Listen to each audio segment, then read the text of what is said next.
Hello friend, চলো আজকে তোমাদের সঙ্গে একটা রেসিপি শেয়ার করি। এটা আমি বানাইনি, এটা বানিয়েছিলাম আমার যা, তাই ভাবলাম তোমাদের সঙ্গে একটুখানি শেয়ার করি। তো দেখো, এখানে রাঙা আলুর মিষ্টি বানানো হচ্ছে।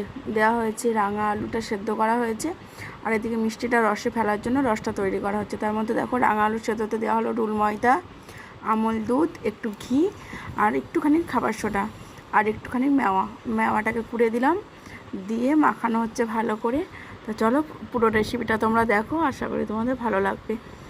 তো মিষ্টিটাও কেমন হয়েছে সেটাও তোমাদের সঙ্গে শেয়ার করছি। এখন ঘি দেওয়া হলো, ঘি দিয়ে ভালো করে মাখানো হচ্ছে।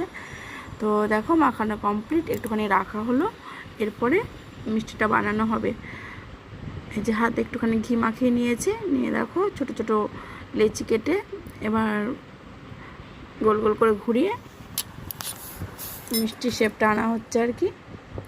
তো চলো এবার ভালো করে তেলে ভেজে নিতে হবে, ভেজে নিয়ে রসে দিতে হবে।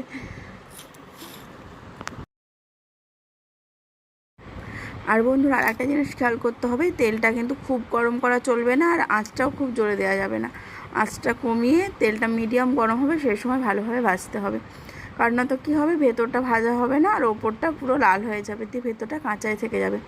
তার জন্য আঁচ কমিয়ে কমিয়ে ভাজতে হবে। তো দেখো, আমাদের এখন ভাজা চলছে। একটু ভালো করে ভাজা হয়ে গেলে তারপর তখন রসে দিতে হবে। তো চলো ফাইনাল লুকটা তোমাদের সঙ্গে এবার শেয়ার করি। ভাজা হয়ে যাক।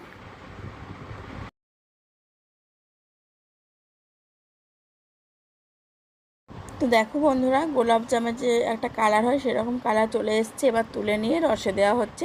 তো কেমন লাগলো অবশ্যই কিন্তু কমেন্টে জানিও। ভালো লাগলে একটা লাইক করে দিও, আর আমার পেজটাকে ফলো করে দিও।